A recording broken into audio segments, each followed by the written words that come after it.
Salut à tous. Si je vous dis Marc-Vivien Foué, certainement l'évocation de ce nom vous renvoie à un soir du 26 juin 2003 au stade Gerland de Lyon en France. Mais l'histoire de ce footballeur camerounais ne se résume pas seulement à cette soirée tragique. Nous vous proposons de découvrir Marco autrement. Son enfance, ses débuts dans le foot, sa carrière en club et en sélection, sa personnalité et ses projets. Des images sans filtre et des témoignages inédits. C'est dans ce documentaire intitulé Foué Forever.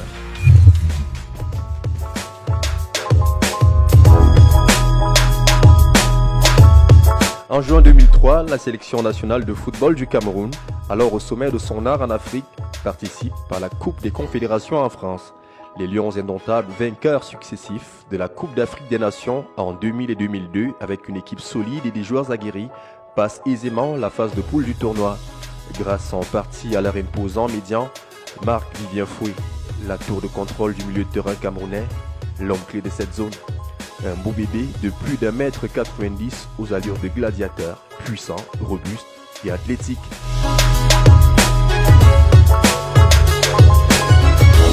Mais qui était donc ce numéro 17 qui, tel un phare, se dressait dans l'entrejeu des Lions?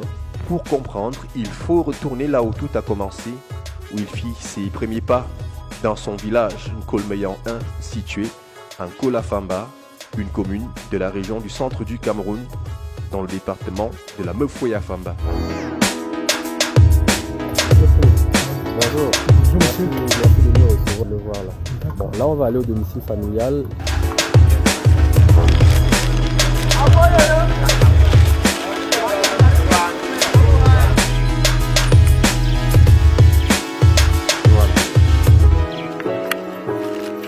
Vous nous disiez que c'est ici que Marc-Vivien fait ses premiers pas dans le foot, il jouait tout à côté là. Oui, c'est ici qu'il a fait son enfance.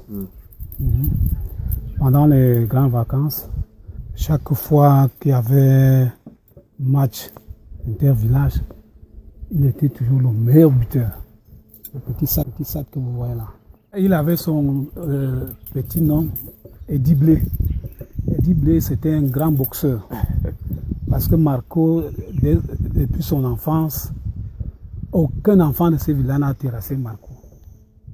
C'est pour ça qu'on lui avait donné le petit nom d'Eddie Blé. Même ses aînés. Même ses aînés. Si le talent du petit Marc-Vivien convainc le village entier, son père, Martin Foué Hamougou, lui, veut que son fils pousse, non pas un ballon, mais qu'il pousse le plus loin possible ses études.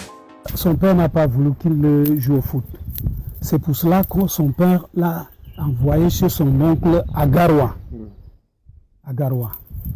Arrivé là-bas à Garoua, il faisait mal lors de l'interclasse. Et quand il a quitté Garoua, il est revenu ici à Yaoundé. Son père l'a laissé continuer dans Fogap. Oui. Fogap, canon de Yaoundé et l'éclosion. Oui. Je crois que ça remonte à 91-92. Je suis capitaine du canon sportif de Yaoundé.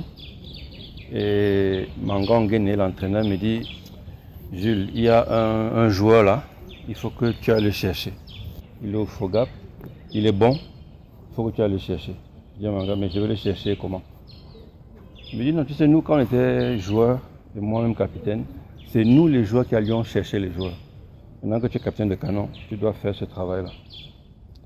Je connaissais Marco de réputation, je ne l'avais jamais rencontré. Donc on est arrivé au stade annexe maintenant, le stade annexe, ce qu'on appelle stade annexe numéro 1 là. Le Focap s'entraînait là-bas. Je garde la voiture, j'avais une Mitsubishi blanche à l'époque. Et Manga sort le premier, il appelle le coin Tungu, qui encadrait le Focap. Il parle en Tungu. Et Tungu appelle Marco. Je vois un gros gaillard qui arrive, je dis waouh. Je dis bonjour, est-ce que tu me connais?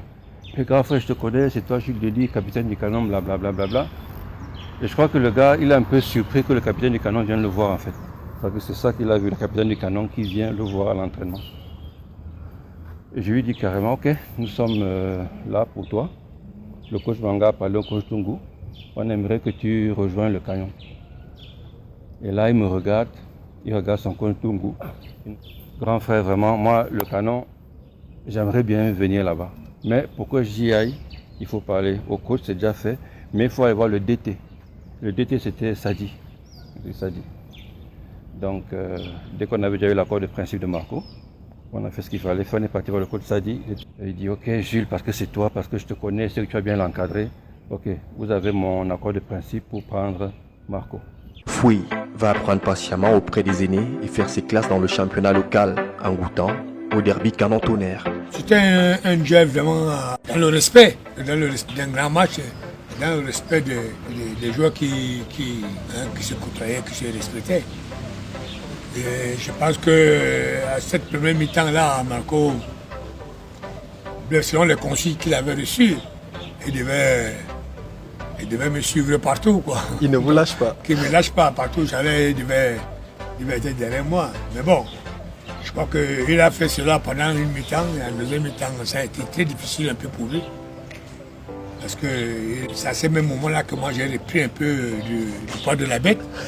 Et c'était difficile pour lui de continuer à suivre le rythme.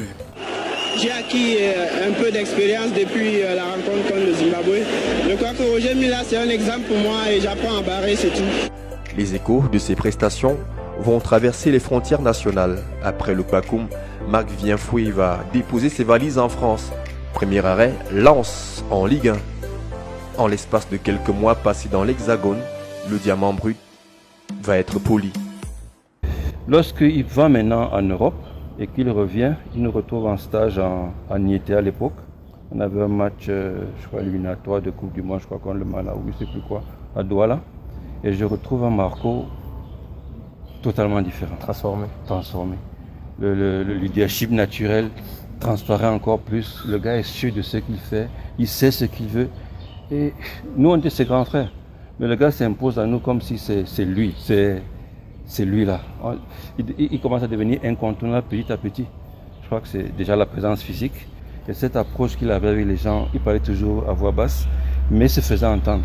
Il y en a qui crient pour se faire entendre. Marco n'a pas besoin de crier pour se faire entendre. Foué a franchi un palier, le joueur a changé, mais l'homme est resté le même, humble, tempéré et surtout très généreux. Nous couvrions les matchs dans les familles des footballeurs. Cameroun, Allemagne, nous étions chez Marc-Vivien Foué, à Nouvelle Omnisport. Donc, je suis arrivé là-bas, j'ai vu 3 cars qui étaient garés, une centaine d'étudiants habillés en jaune, Foué, habillés en jaune, qui étaient là, et j'ai même reconnu mon voisin à la cité universitaire, à la mini-cité, qui me dit, gars, moi je suis ici, c'est Foué qui paye mes études, c'est lui qui baille ma cam, c'est lui qui paye ma chambre depuis 1 an, 2 ans. Nous, tout ce que tu vois là, on est pris en charge par Foué, il paye tout. Il paye nos chambres, il paye nos scolarités, il paye nos pensions, vraiment, on n'a pas certains problèmes. Donc, il a demandé qu'on vienne voir le match ici à la maison avec sa famille parce que nous sommes déjà tous une famille. Un garçon simple, un garçon respectueux, un garçon volontaire. Moi, à chaque fois que Marco me voyait, il courait vers moi pour me dire bonjour. Pourtant, on ne se connaissait pas très bien à ce point-là. Il courait vers moi pour me dire bonjour grand frère, bonjour monsieur Cécile. Il me posait souvent des questions de savoir comment pour réussir au football, qu'est-ce qu'il faut faire. Donc, cette unité-là, beaucoup de gens n'ont pas ça aujourd'hui. Je marchais sur le quai et d'un seul coup, je sens une grosse main costaud me prendre par l'épaule.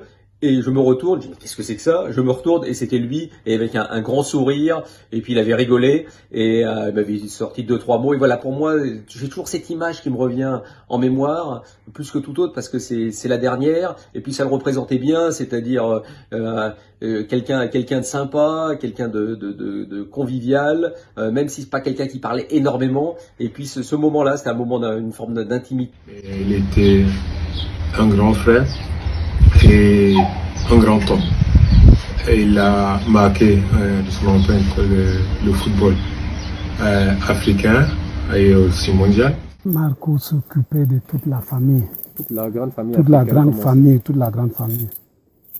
Quand je suis arrivé même à Lyon, il était comme si c'est lui le président de tous les Africains là-bas. Lens, West Ham, Lyon, Manchester City. Une pléthore de matchs disputés, de l'expérience engrangée, des lauriers glanés, toutes choses qui consacrent définitivement Marco comme un cadre incontesté de l'équipe du Cameroun, un guide pour les plus jeunes. C'était comme l'aîné de la famille.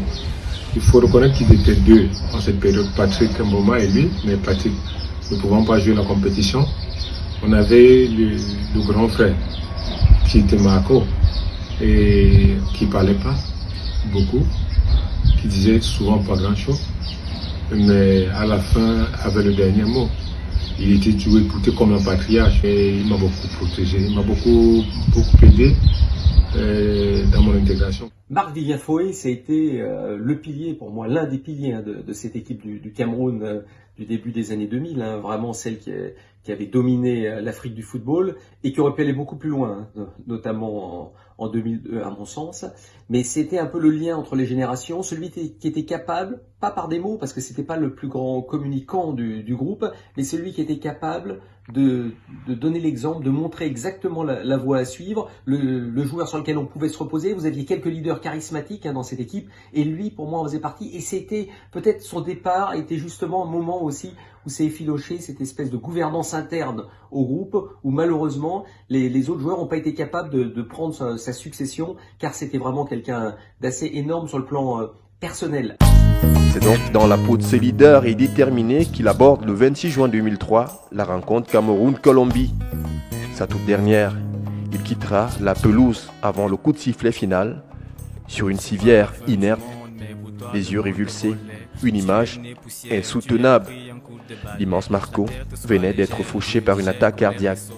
De la position où j'étais, je peux vous dire que je vois pas du tout grand chose. Je constate juste après qu'un des nôtres s'est écoulé que c'était Marco. Parce que dans le fait de l'action, moi je regarde le ballon. Mais je n'imagine pas que ça peut être aussi grave que ça. Quand j'ai vu Marco tomber et que le joueur colombien a fait des mains comme ça, là, j'ai dit que ça doit être très très grave. On demande de ces nouvelles au vestiaire, on ne les a pas. Quand on redescend pour faire le décrassage sur la pelouse, et là, on nous annonce qu'il est décédé. Le grand appelle, Rogers, c'est comment là-bas? Est-ce qu'il est mort? Rogers a dit oui. C'est moi qui pars d'aller dans les vestiaires des joueurs pour leur annoncer le décès de Marco. C'était que des pleurs partout, des pleurs partout. On a pleuré, on était insoutenable parce qu'à ce moment-là, il n'y a pas de mots qui puissent vous reconforter. On ne savait pas si le ciel nous était tombé dessus. On aurait préféré perdre ce match et rentrer à Saint-Étienne avec notre grand frère. On était dans la tente qui recevait tous les journalistes. On attendait des nouvelles et d'un seul coup on a entendu le cri de sa femme. Et là, ça a été un moment très dur, très fort. Et d'ailleurs, c'est la première fois de ma carrière que j'écrivais un papier en pleurant, tellement ça avait été douloureux de pouvoir écrire. Il fallait bien que j'envoie un papier moi pour le lendemain, pour le journal L'équipe, tellement ça avait été douloureux de pouvoir travailler à ce moment-là. Mais je lui devais au moins ça pour sa mémoire, pour lui, pour tout ce qu'il représentait. Parti tel un soldat tombé sur un champ de bataille, Marc Vivien Foé bénéficiera de la reconnaissance du gratin politique et sportif mondial, mais aussi de la gratitude de ses compatriotes, le peuple camerounais tout entier. Et arrivé ici au Cameroun, moi, je me suis dit que peut-être on allait trouver quelques 100 ou 200 personnes. Arriver à l'aéroport, c'était pas facile. De l'aéroport jusqu'à l'hôpital général. Vous voyez que chez les Français, il n'y a pas le veiller avec corps. Le président français a décrété qu'on devait faire veiller avec corps. Avant son départ subi, Foé avait entrepris la modernisation de son village, mais il avait surtout un projet de doter le Cameroun, l'Afrique, d'un complexe sportif multisport digne des standards internationaux, le projet de sa vie. Une œuvre, jusqu'ici, inachevée. Je vous dis que l'énergie solaire, l'énergie électrique, c'est grâce à Marco. L'adduction d'eau, là, c'est grâce à Marco. Vous voyez la chapelle, c'est grâce à Marco. Marco, son complexe, il devait avoir la piscine olympique, l'hôtel, l'école de football, le restaurant. Et il devait aussi recruter beaucoup d'employés. Je ne sais pas si maintenant ce genre-là peut se faire, parce qu'il faut des donateurs. Et les donateurs qui peuvent accompagner ce genre, c'est d'abord au moins l'État. Quand il dit l'État, le ministère des Sports doit mettre sa main dessus, la Fédération camerounaise de football, et peut-être même le Comité national olympique aussi, avant que la présidente de la République ne donne son mot. J'ai été vraiment déçu de voir l'état d'abandon de cette œuvre qui aurait pu être une œuvre à dimension nationale et internationale. C'est triste qu'il n'y ait personne pour reprendre le flambeau. Et j'ai entendu, je ne suis jamais allé au fond de la chose, mais j'ai entendu qu'il y aurait beaucoup d'histoires, beaucoup de problèmes qui sont à l'origine de l'arrêt des travaux. Je pense que ce complexe aurait pu se terminer depuis, mais il y a tellement eu des distensions qui ont fait que moi, par exemple, j'étais avec l'ambassadrice